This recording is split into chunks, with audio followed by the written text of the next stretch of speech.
On this channel, I have two main goals: to save you money and help you win more games. In the Are You Ready series, I will be looking at the newest releases to do just that. Inform you about older cards you will need early on so that you can make your purchases before prices go up. And also help you understand how the new cards work so that you're already prepared when you have to play against them. In today's video, we'll be looking at Grand Creators. Grand Creators is a deck building set containing 3 archetypes: a graveyard locking rank 4 archetype, a psychedelic psychic strategy, and an isekai themed token engine. Honestly, right now, it only seems like one of those 3 will have any competitive relevance, and you might know which it is. The Adventurer or Brave token archetype forms a powerful, splashable engine for any deck that doesn't rely on activated effects of normal summoned monsters. Highly consistent and providing a free Omni Negate, many current meta and rogue decks will get a huge boost from this new engine, possibly rocketing some to the very top of the metagame.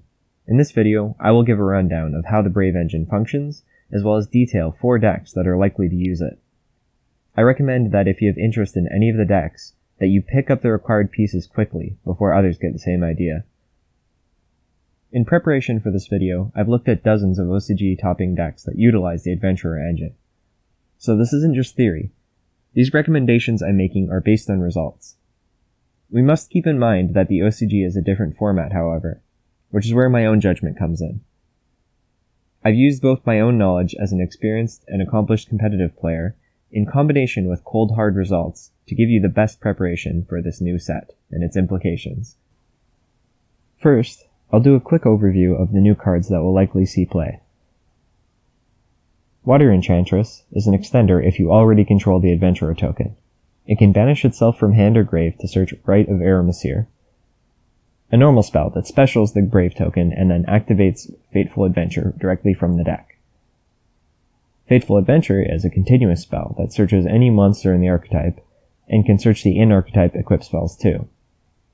The cards it will be searching are the following: Wandering Griffin Rider, an Omni Negate and Destroy, but only while you control Brave token.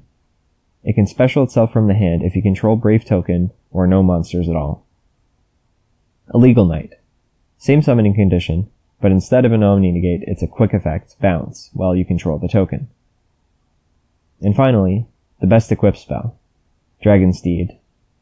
Dragon Steed can only be equipped to a non-effect monster and lets you bounce a card your opponent controls. This bounces spell speed 1, however. Without further ado, let's get into the decks. Brave Prank Kids is probably the most obvious synergy, since the deck has literally no effects it activates on summon of a main deck monster. Prank Kids has incredibly consistent and decently powerful 1-card combos, but a major weakness has always been the fragility of said combo.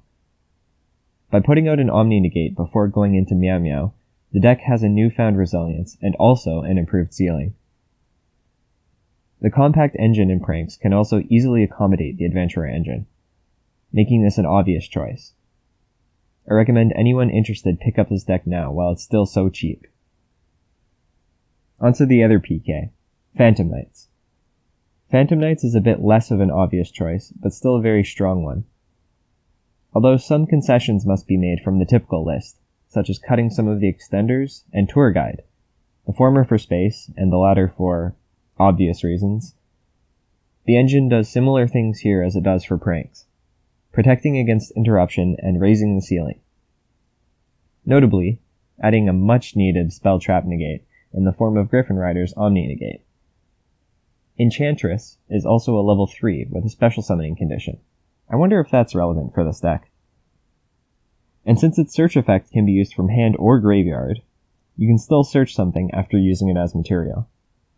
For the next deck, we have a Worm archetype that you've probably been seeing a lot of since Burst of Destiny. I'm sure you're scratching your head right now.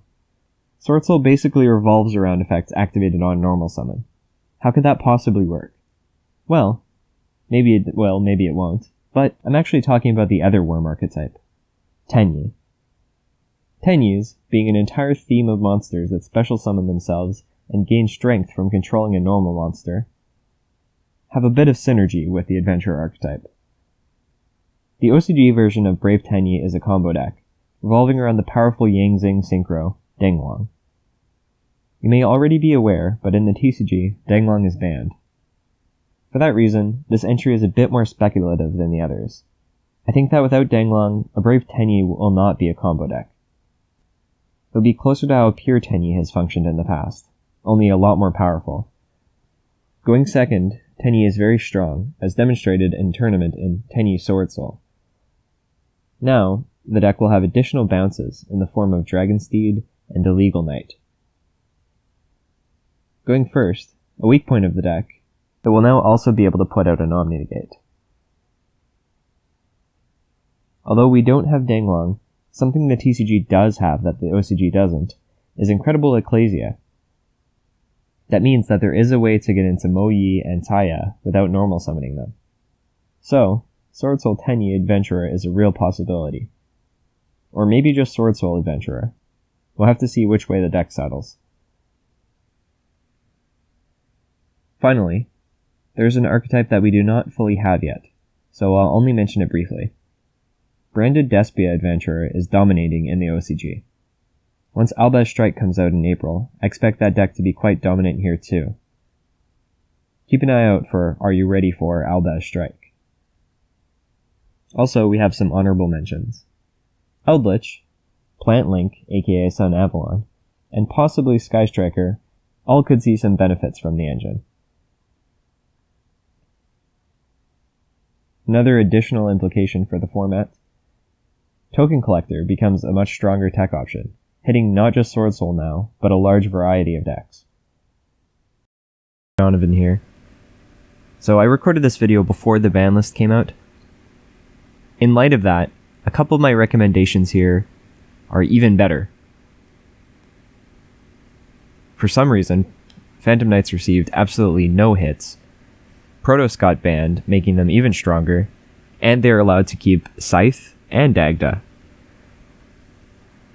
And then, in Konami's infinite wisdom, they decided that since they banned 2 absolutely broken Floodgate cards, they should take one that's even more broken, that's currently limited to 1, and bump it up to 3. For that reason, Prank Kids are also even stronger than I make them out to be in this video. So yeah, I would be looking into those decks for you. Back to past Donovan. In conclusion, most of the cards in Grand Creators probably won't see use at top tables anytime soon. Despite that, just a handful of cards from the Adventurer archetype will have quite the impact on the meta. A grand impact will be created, you could say. Feel free to like the video now and subscribe for more puns.